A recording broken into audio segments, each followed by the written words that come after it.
Okay, so basically formulate an essay. I'm reading a book about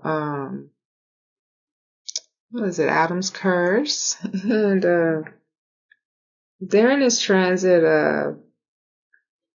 what was it, Neptune and Aries, Genghis Khan became prevalent.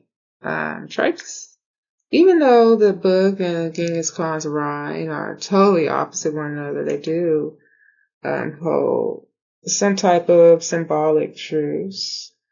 So, I'm going to polish short essay that weaves a comparison to a cohesive, flowing argument rather than a point-by-point breakdown. And this will, I have another, video that I want to load that, tells us how the correlation of Neptune and Aries, Neptune and Pisces, and Genghis Khan in relation or correlation to the book Adam's Curse. I would recommend especially if you like genetics and you're into biology and all that, I recommend you to go grab that. It's a good piece of work. It's on Audible as well. So, this is an essay of biology empire and the fragility of human power. So at first glance, Bryan Sykes' Adam's Curse and the reign of Genghis Khan occupy entirely different worlds, one rooted in modern genetics, the other in the violent sweep of medieval conquest. Yet placing them side by side reveals a surprisingly coherent conversation about the forces that shape humanity.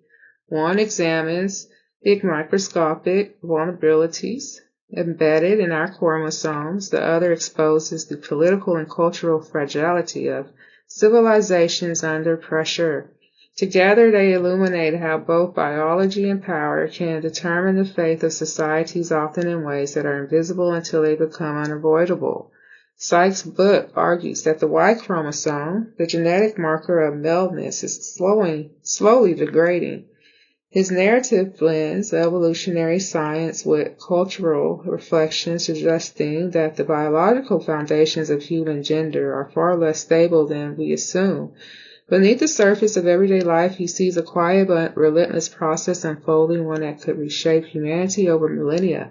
The tone is contemplative, even melancholic, as he traces the long arc of genetic inheritance and its potential unraveling. Genghis Khan's reign, by contrast, is anything but quiet. His empire expanded through calculated brutality, strategic brilliance, and an unparalleled ability to reorganize societies. Entire kingdoms collapsed under the weight of Mongol military power, and the political map of Eurasia was redrawn in a matter of decades. Yet even this seemingly unstoppable force proved temporary. After Khan's death, the empire fragmented, revealing that even the most formidable structures of human power are ultimately transient. Despite their differences, both works grapple with the same underlying truth: dominance, whether encoded in DNA or enforced through armies, is never permanent. Sykes shows how the biological power of the Y chromosome is an illusion, a fragile construct vulnerable to the slow erosion of mutation.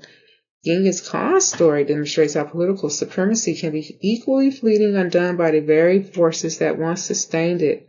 Each narrative in its own way underscores the instability of systems we often take for granted. What makes the comparison compelling is that both the genetic and the geopolitical operate on timelines that dwarf individual lives. Sykes looks across tens of thousands of years. The Mongol Empire reshaped continents in a few generations.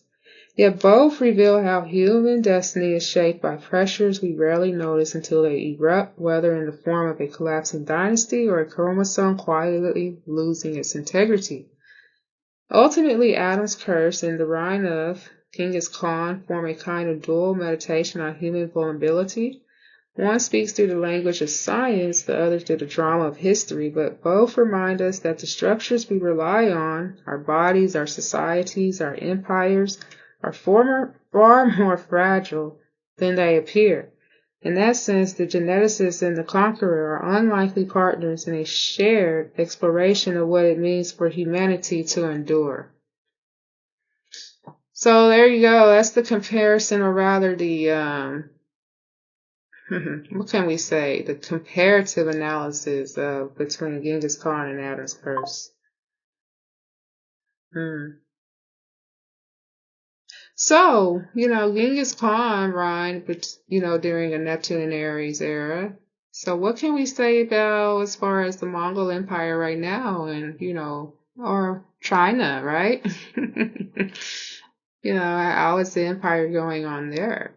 I know we don't really have the, much emperors and empresses, right? So to speak.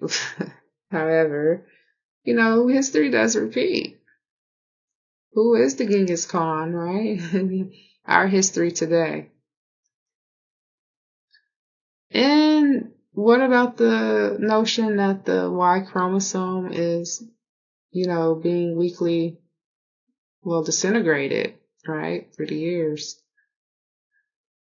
The contrast, right, is actually the comparison between the two. So, nice topic. I will come up with more.